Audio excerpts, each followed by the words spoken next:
안녕하세요. 지난 2월 23일에 서울시 간호직 선발 시험이 있었죠. 그래서 그 해설을 하려고 합니다. 먼저 해설에 앞서서 전체적인 총평을 간단히 하면 병신 문제가 두 개 있다. 하나는 완전히 정답을 잘못 발표했고 하나는 용어 선정이 잘못됐죠. 그러니까 3번의 틸라코이드를 엽록체로 바꾸면 문제가 성립이 되고, 그리고 6번에 물론 A형 기준입니다. A형 기준에 6번은 세포성 면역을 물어봤는데 그냥 면역에 대해서 옳은 걸 전부 다 답으로 처리를 한 것 같아요. 그래서 그 두 문제를 제외하면 물론 약간 지엽적인 내용들도 있지만 전반적으로는 변별력이 충분히 있다. 비교적 잘 출제된 문제라고 생각을 합니다. 자, 1번부터 볼게요. 1번부터 어렵죠.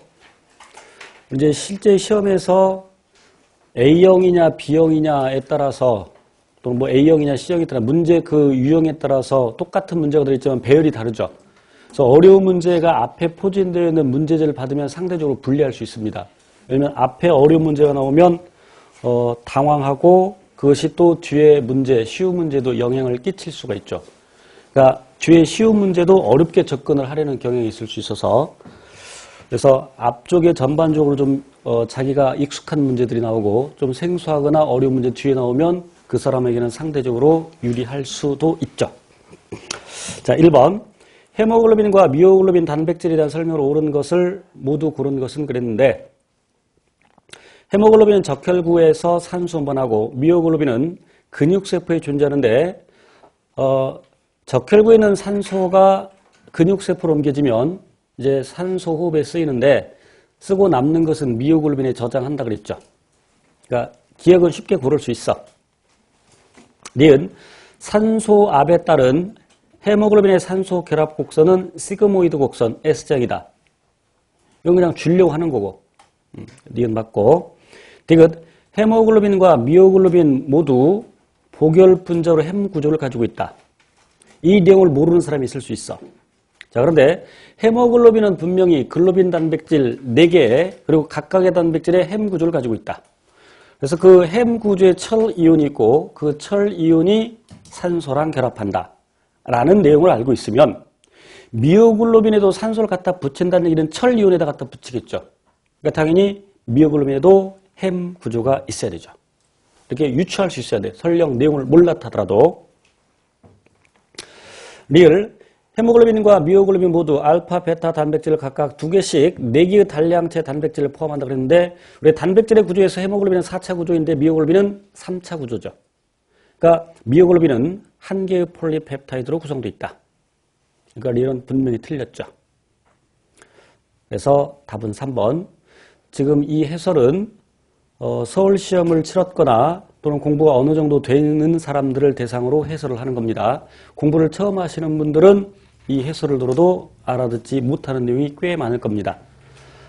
20문제 중에서 9문제가 고등학교 수준으로 해결할 수 있는 문제고 11문제는 고등학교 수준에서 해결하지 못하는 문제가 출제되었어요. 자, 2번 개구리의 수정란은 분할, 또 친절하게 나날을 계속하여 포배를 형성한다. 분할에 대한 설명으로 가장 옳지 않은 것은 그랬는데 이 문제도 조금은 지엽적일 수 있는데 1번 나날은 발생의 초기 단계로서 다세포를 만들어내는 빠른 세포 분열을 말하죠. 그래서 포배 단계까지를 난할이라고 한다라고 배웠죠. 2번 이러한 나날 과정에는 세포 크기가 점점 작아진다. 세포 한 개 한 개 크기가 작아진다. 그러면 세포질의 불균등한 분열을 하고 그럼 빠르게 분열을 한다는 얘기야. 그러면 DNA 복제, 유사 분열, 세포질 분열이 매우 빠르게 일어난다. 자, 4번을 먼저 볼게요. 선택지 4번. 유전자 전사는 실제적으로 일어나지 않아 새로운 단백질이 거의 합성되지 않는다. 수정란일 때 만들었던 단백질을 다 쓰게 되죠. 그래서 나날 과정에는 전사가 거의 일어나지 않는다. 이 내용을 알고 있으면 3번 미친 거야 이거. 개구리가 4일 걸리는지 뭐 사람도 며칠 걸리는데 잘 모를 텐데 보통 포배 단계로 착상이 일어나는데 사람의 경우에는 착상까지 수정되고 착상까지 대략 5일 내지 7일 정도 걸리죠. 개구리는 4일 정도 걸린다 그랬는데 저도 몰라요, 솔직히.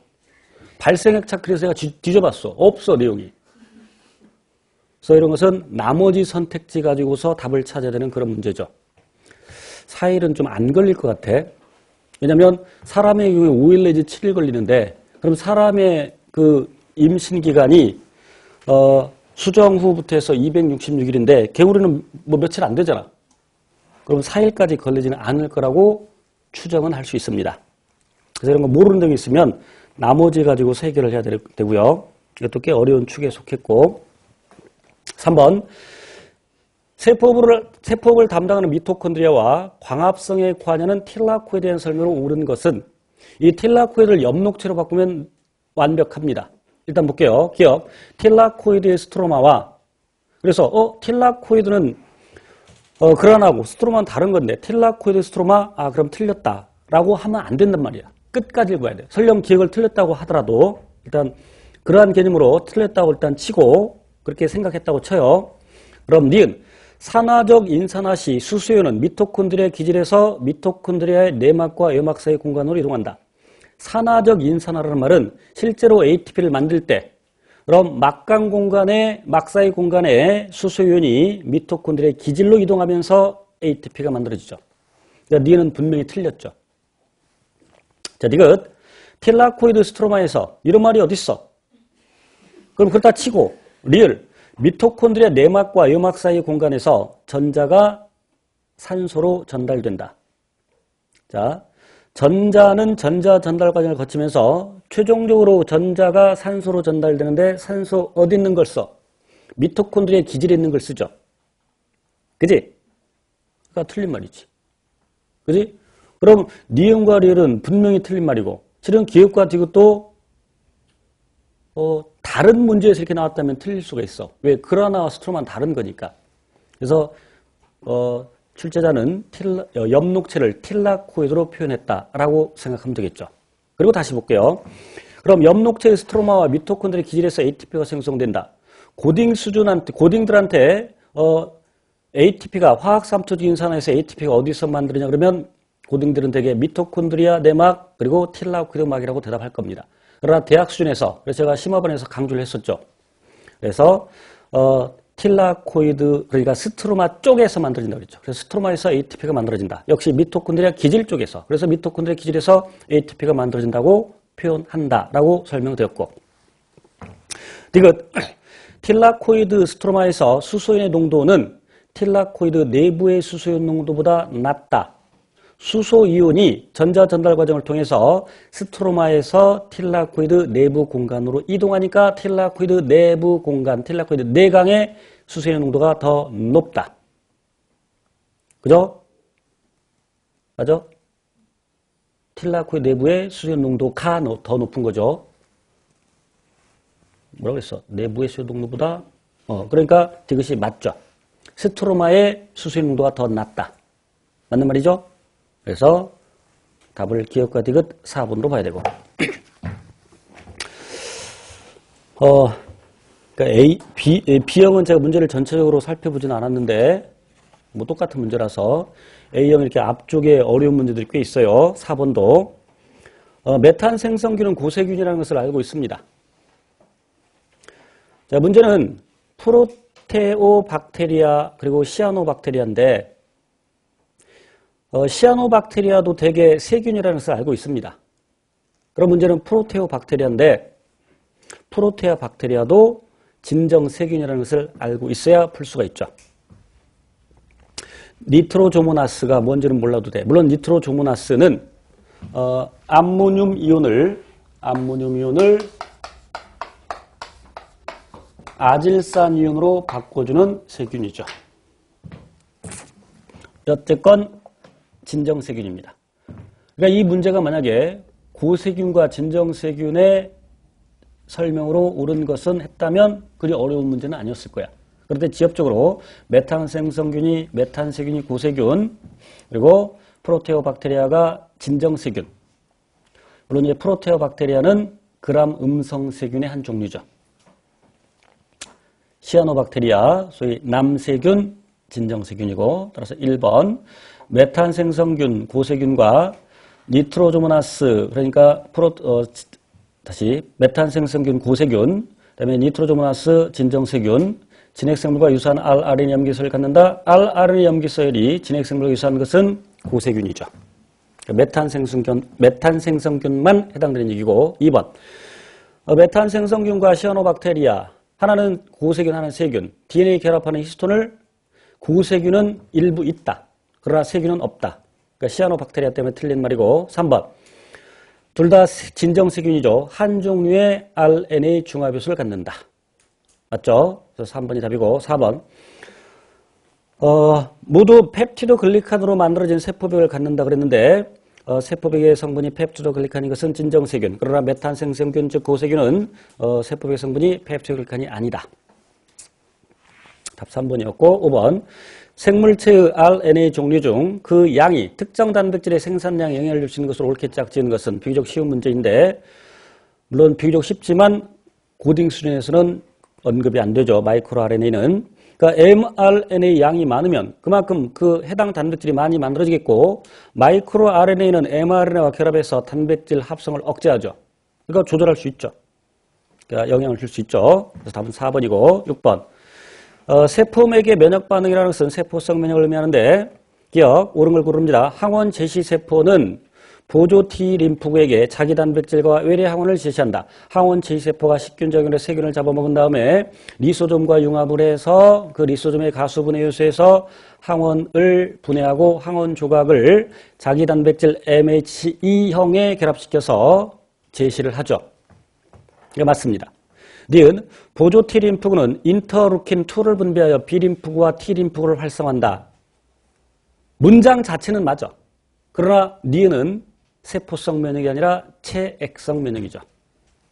얘는 틀린 말이고 문장은 맞지만 세포성 면역이 아니다. 이건 보조 T 림프구는 인터루킨 2를 분비하여 세포독성 T 림프를 활성화한다. 방금 설명했죠. 맞고 리얼 항원 제이세포 인터루킨 1을 분비한다. 그래서 보조 T 림프를 역시 활성화한다. 맞죠? 그런데 꽤 많은 수험생이 답을 4번으로 고른 것으로 파악이 됩니다. 그러나 정답은 3번이고 그래서 4번을 답으로 고른 사람들은 이의제기를 안 하기를 원하겠죠. 3번으로 답을 고른 사람은 이의제기를 하기를 바라겠죠. 저는 안 하겠습니다. 왜냐면 더 많은 수험생이 4번이라고 쓴 것 같으니까.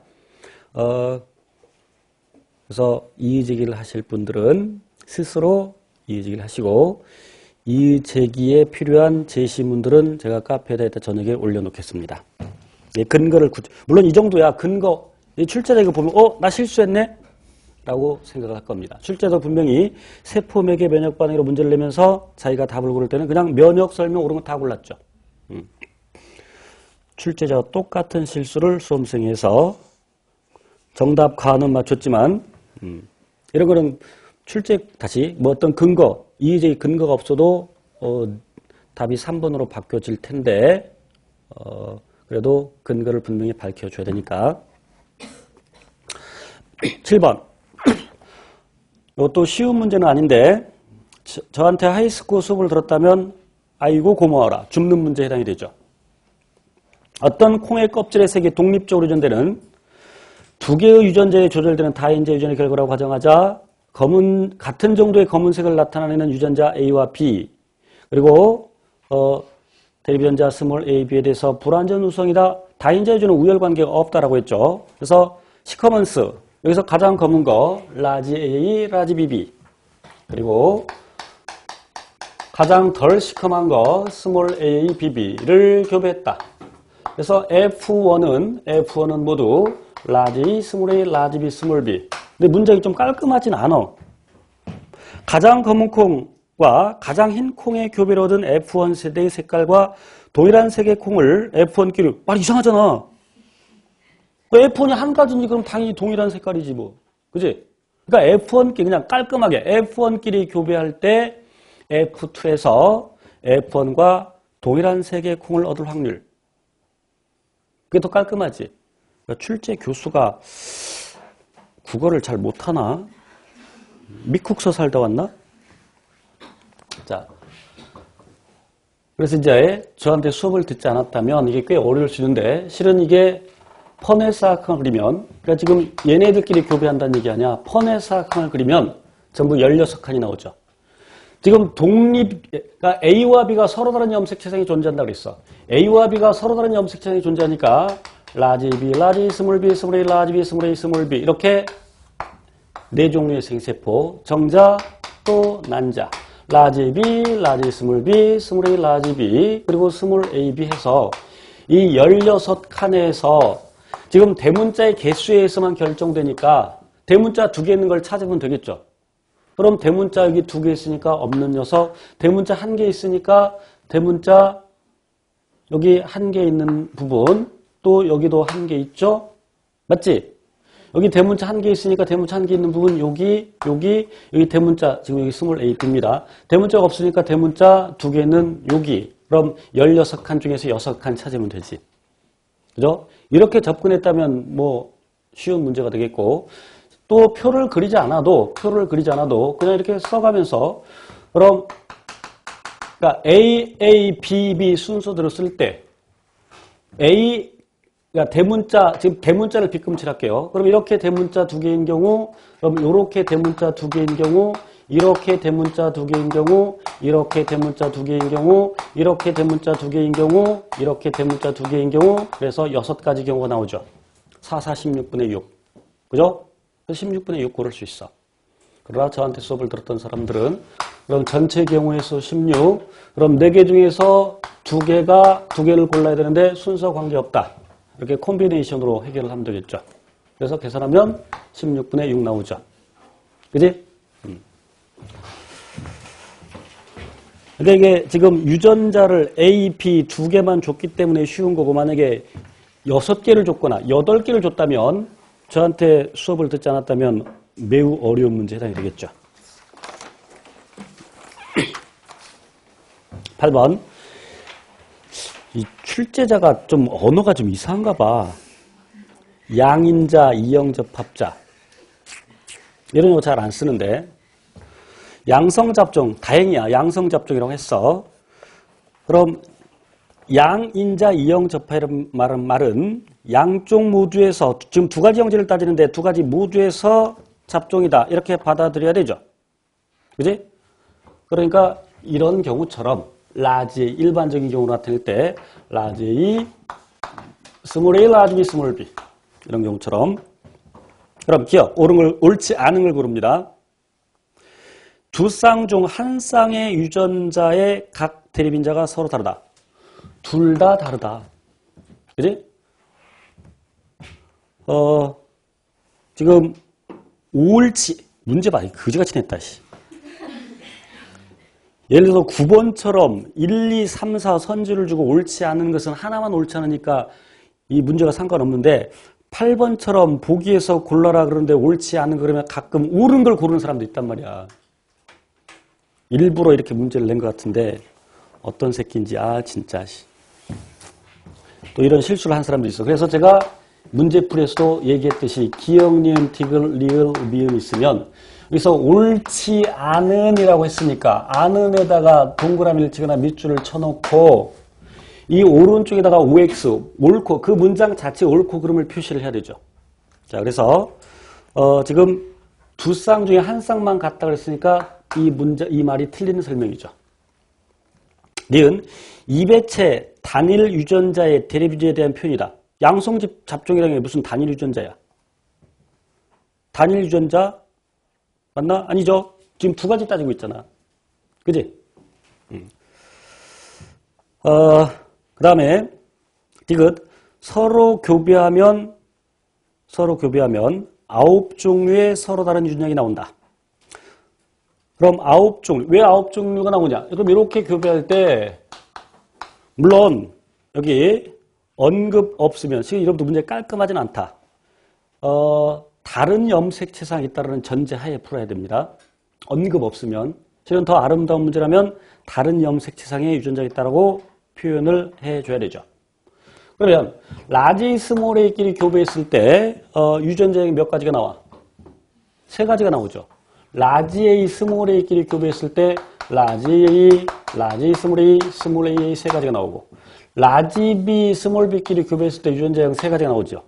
그럼 서로 다른 염색체가 있으면 3 곱하기 3, 그래서 9가지가 나오지.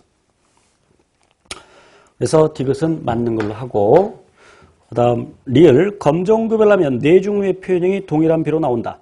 열성 순종과 교배할 때 자손의 표현형의 비율은 열성 순종이 아닌 다른 녀석이 만드는 생식세포의 비율과 같다. 지금 서로 다른 염색체가 있으니까 네 종류의 생식세포를 1대 1대 1대 1로 만들으니까 자가교배하면 네 종류가 같은 비율로 나온다. 미음 표현형은 우성 형질의 것으로 나타난다. 맞겠죠? 물론 이 문제가 단서가 두 가지가 있어야 돼. 서로 다른 염색체성이 있고 우열관계가 분명하다고 해야 문제가 깔끔해지는 거죠. 그래서 여기 돼서 근데 문제에서 옳지 않은 걸 고르라 했으니까 여기서 이렇게 해서 기억과 니은 답 이렇게 됩니다. 8번도 어거지를 쓰면 이의제기를 할 수 있겠지만 8번 정도는 이의제기 안 받아들여질 것 같아. 보통 언급 없으면 독립으로 간주하고 언급 없으면 우열 분명한 것으로 간주하고 9번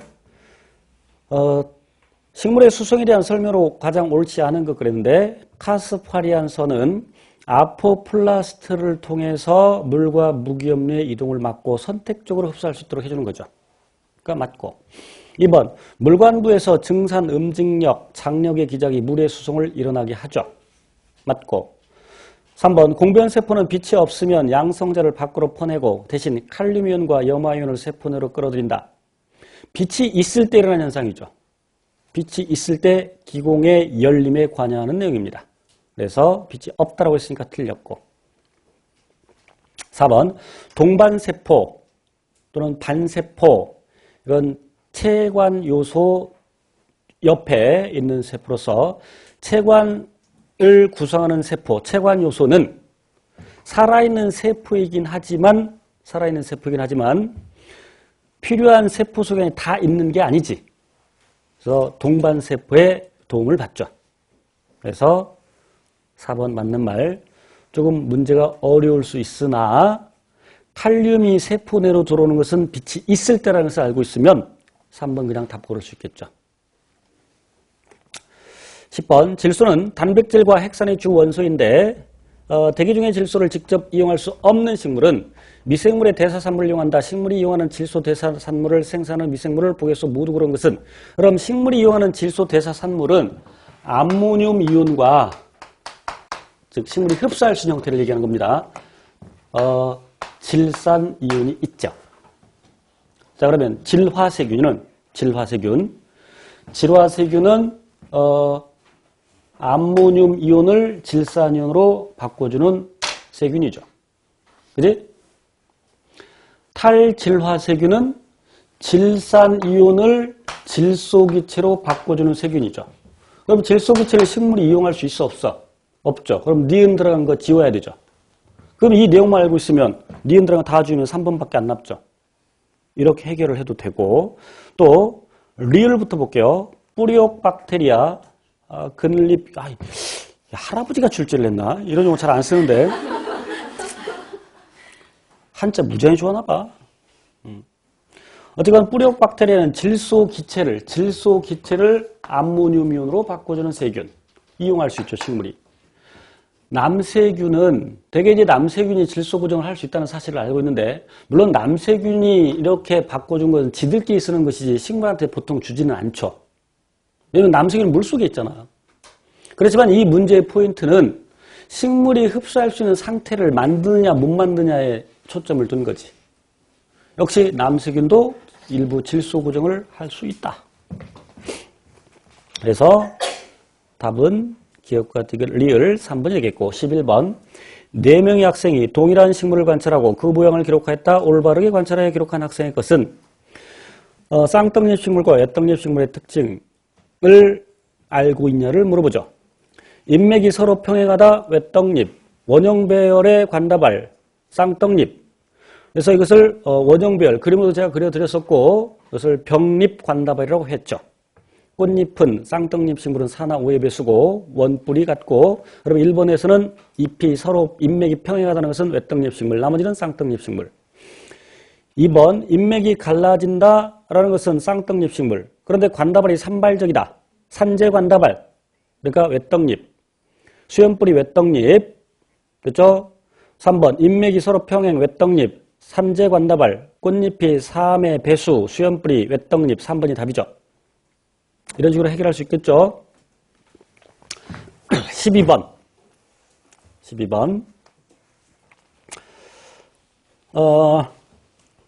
고딩 수준에서는 수동 채널에 대해서 구체적으로 언급을 잘 안 합니다. 그러나 제가 기본 이론, 심화 이론에서 아주 자세하게 설명을 드렸었죠. 그래서 옳은 것을 모두 골라라 그랬는데 가 구간은 분극 상태. 분극 상태를 유지하는 것은 나트륨 칼륨 펌프 작동한다. 그리고 수동 통로가 열려 있는데 칼륨 이온의 수동 통로가 찌끔 열려 있다고 그랬죠. 그러나 나트륨 이온의 수동 통로는 열려 있지 않다. 그래서 전압 개폐성이 아닌 칼륨 통로. 이게 수동 칼륨 통로라는 얘기야. 전압 개폐성이 아닌 나트륨 통로. 역시 수동 통로. 그런데 칼륨의 수동 통로가 찌끔 열려 있다. 상대적으로 나트륨 통로가 더 열려 있다. 그러니까 가 맞고 나는 이제 탈분극이 일어나기 시작하는데 막전이 상승기에 전압 개폐성 나트륨 통로가 열린다. 나는 누구나 다 아는 얘기일 거고 막전이 하강기 그러니까 재분극기 전압 개폐성 칼륨이온 통로가 열리고 칼륨이온이 세포 내부로 이동하는 것이 아니라 칼륨이온 유출. 막전이 상승기에는 나트륨이온 유입, 하강기는 칼륨이온 유출. 둘 다 전압 개폐성 통로. 그러니까 다 틀렸고. 그 다음 전압 개폐성 칼륨 통로가 빠르게 닫혀. 이것도 자세히 설명했죠. 대략 마이너스 70mV의 휴지 전위를 유지할 때 그보다 더 아래로 떨어지는 것은 나트륨이온의 그 채널에 비해서 칼륨이온의 채널이 서서히 닫힌다 그랬죠. 그래서 그래프까지 그려드렸었지. 그래서 가로축이 자극 후의 시간이고 가로축이 자극의 시간이고 세로축이 이온의 투과율을 나타내는 그래프에서 나트륨 이온은 먼저 투과율이 증가했다가 감소한다. 칼륨 이온은 한 템포 느리게 증가했다가 서서히 감소한다. 그래서 과분기가 생긴다라고 설명했죠. 그래서 빠르게 닫혀가 아니라 느리게 닫혀. 그래서 답은 가나 1번이 되겠고 13번 세포흡은 전자전달기를 통한 산화적 인산화로 ATP를 얻기 위해 해당 과정과 시트르산화율에서 얻은 환원력을 이용한다.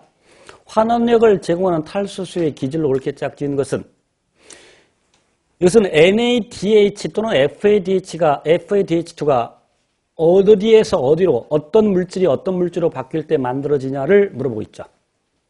왼쪽은 전부 해당 과정에 나오는 물질들, 오른쪽은 TCA 회로에 나오는 물질들. 그런데 해당 과정에서 NADH가 먼저 만들어져, ATP가 먼저 만들어져. NADH가 먼저 만들어지죠.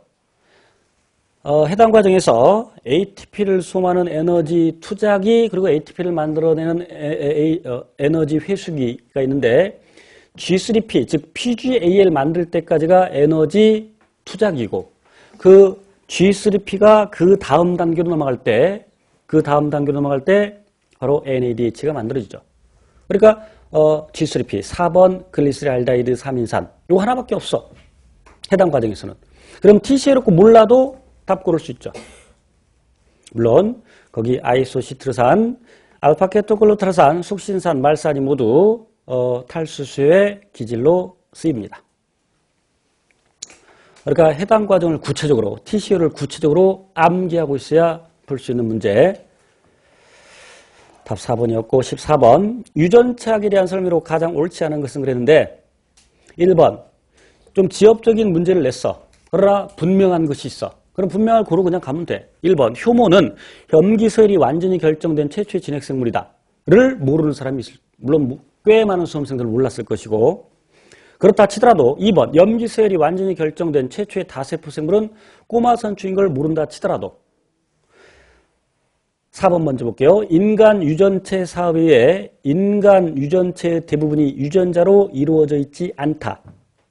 그래서 실제로 단백질을 암호하는 그 염기세혈은 전체 염기세혈 중에서 1.5%밖에 되지 않는다고 라는 내용은 알고 있죠. 그럼 4번은 분명히 맞는 말이고 3번 유전체의 크기는 생물 개체의 크기, 복잡성, 외형 등과 연관성이 크다 작다. 연관성이 관계없어. 물론 원핵세포와 진핵세포를 비교해보면 진핵세포가 더 커. 그러나 진핵세포에서는 관계가 없어. 어떤 식물은 사람보다 훨씬 더 많은 염기세를 갖고 있어. 그래서 그리고 출제자가 1번, 2번 이런 세세한 것을 알고 있느냐를 물어보는 문제가 아니야 이것은. 3번과 4번 내용을 알고 있느냐를 물어보기 위해서 선택지 1, 2번이 들어간 거야. 그래서 옳지 않는 거 3번. 15번. 15번도 약간 어렵게 느껴질 수가 있는데 사람의 수정란에서 45개 염색체가 발견되었다. 자, 4번을 먼저 봅시다.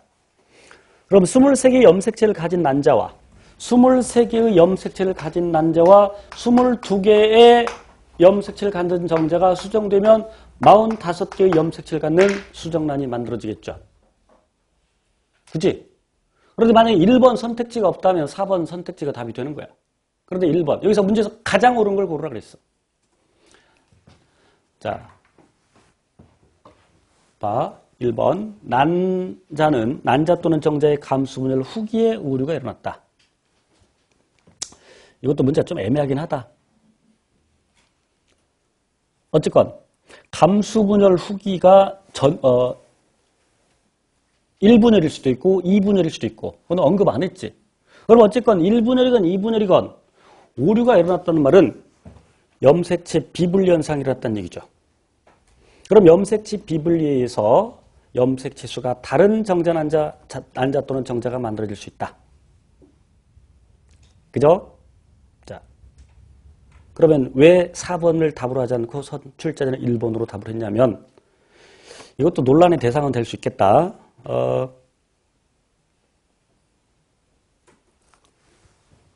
약간은 어거진데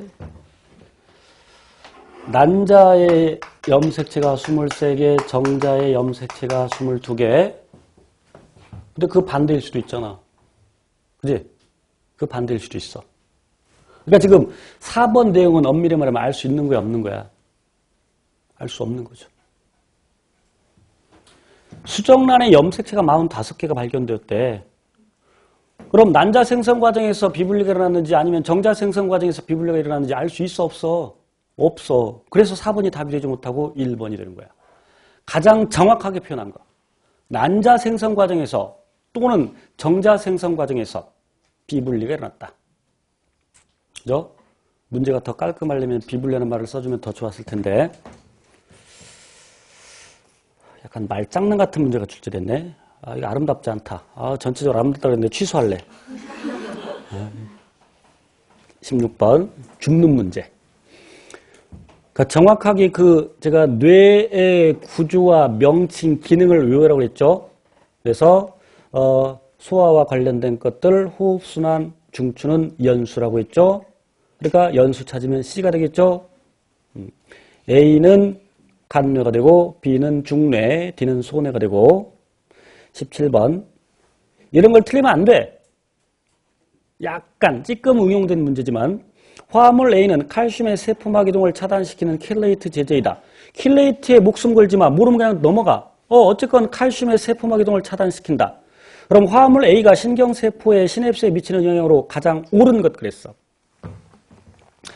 딱 보니까 시냅스 전류련 신경전달물질 방출 증가냐 감소냐 있다고 얘기가 나오니까 그럼 전달과 관련해서 시냅스 전달과 관련해서 화학적 시냅스에서 대략 그냥 그릴게요.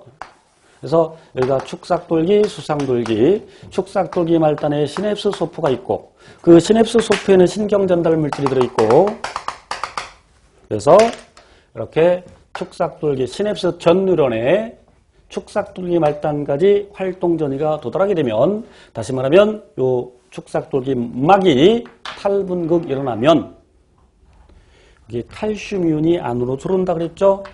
기본반에는 언급 없습니다만 심화반에 나옵니다. 칼슘 채널을 통해서 칼슘 이온이 들어온다. 칼슘이 들어온다. 그리고 여기 이제 축삭돌기 말단의 그 세포질 쪽에서 칼슘이 많아지게 되면 요 시냅스포가 축삭돌기막과 융합을 하고 그래서 아세틸콜린을 방출하고 그 아세틸콜린이 이 이온 채널에 있는 아세틸콜린 수용체에 결합하게 되면 요 녀석이 열리면서 나트륨 유입 그래서 이렇게 또 탈분극이 난다. 그래서 이 내용을 알고 있느냐를 묻는 거지. 그런데 화합물 A를 처리했더니 이거를 차단시켰다 이거야. 그러면 아세틸콜린을 방출하겠어? 못하겠어? 못하겠지. 그걸 묻는 거죠. 그러니까 2번 시냅스 전 뉴런의 신경전달물질 방출을 감소시킨다. 18번 난모양 적혈구 빈혈증은 베타 헤모글로빈을 구성하는 유전자에 돌연 변이가 일어나 글루탐산이 발린으로 치환된 질환이다. 변이가 일어나는 발린의 특징에 해당하는 것은 발린의 특징을 물어보는 거예요. 이 문제는 아미노산의 알기에 따른 그 성질을 묻는 문제죠. 이거 서울시에 작년에 요 유사한 내용이 출제가 됐죠. 그래서 제가 산성 아미노산, 염기성 아미노산은 전화를 띄고 있다. 그리고 극성 비전화해서 썩을 세트로 극비. 그럼 발리는 썩을 세트로 극비 들어가 안 들어가? 일단 산성 아미노산은 수소연을 내놨으니까 마이너스 전화를 띄죠. 산자로 끝나죠. 그 다음에 염기성 아미노산은 리아히, 리신, 아르기닌, 히스티딘. 이게 지금 해당 사항 없지. 그럼 썩을 세트로 극비에도 해당이 없지. 그럼 발리는 뭐야? 무극성 아미노산이야. 그럼 무극성 아미노산은 그 세포 내에서 헤모글로빈을 구성하는데 그 세포에 물이 있어. 그럼 물을 멀리 하겠어? 물을 가까이 하겠어? 물을 멀리 하니까 그 단백질의 내부를 향하겠지. 내부를 구성하겠죠. 이렇게 추론할 수 있어야 돼. 뭐 추론도 아니고. 그래서 답 2번이고. 19번. 또 이런 걸 어려워하대? 연관 문제를 살짝 바꾼 거야. 자, 교차율이 50%라는 말은, 그러니까 지금 퍼센티지가 교차율을 의미하고 있어. 교차율이 50%는 뭘로 간주한다? 독립으로 간주한다. 그럼 50%라는 얘기는 독립이라는 얘기지. 그런데 스몰 b와 스몰 c 유전자는 약 14.4% 정도 함께 유전된다. 같은 염색체성이 있다. 그럼 같은 염색체성이 있다는 연관도 있다는 얘기지. 그러니까 B와 C가 연관되어 있고 A는 독립이고. 됐죠? 20번 매우 쉬운 문제. 겔 전기 용동을 할 때 DNA를 제한 요소로 잘라서 전원을 연결하면 DNA가 인산기 때문에 마이너스 전원을 띈다. 그러면 플러스 쪽으로 이동하는데 그 겔이 DNA 이동을 방해한다. 그러면 긴 것이 방해를 많이 받으니까 멀리 못 간다. 그래서 가장 긴 B가 마이너스 쪽에 있고 그리고 가장 짧은 A가 플러스 쪽에 있죠. 그래서 답은 1번. 자, 시험 보신 분들 좋은 결과 있기를 바라고 이후 시험을 준비하는 사람들은 실은 출제 경은 약간씩 바뀝니다만 출제자들이 생물학을 전공한 출제자들이 중요하다고 생각하는 것은 대동소이합니다. 가끔 이와 같이 엉뚱한 문제들이 한 개씩 껴 있을 수도 있지만 그리고 여기 보면 거의 단순 암기 문제가 거의 없지. 거의 없어. 한 문제 정도, 한두 문제 정도. 그래서 내용을 정확히 이해하셔야 됩니다. 이해해야 이렇게 약간 변칙적인 문제들을 해결할 수가 있겠죠. 여러분들 좋은 결과가 있기를 바라고 다음에 또 뵙겠습니다. 고생하셨습니다.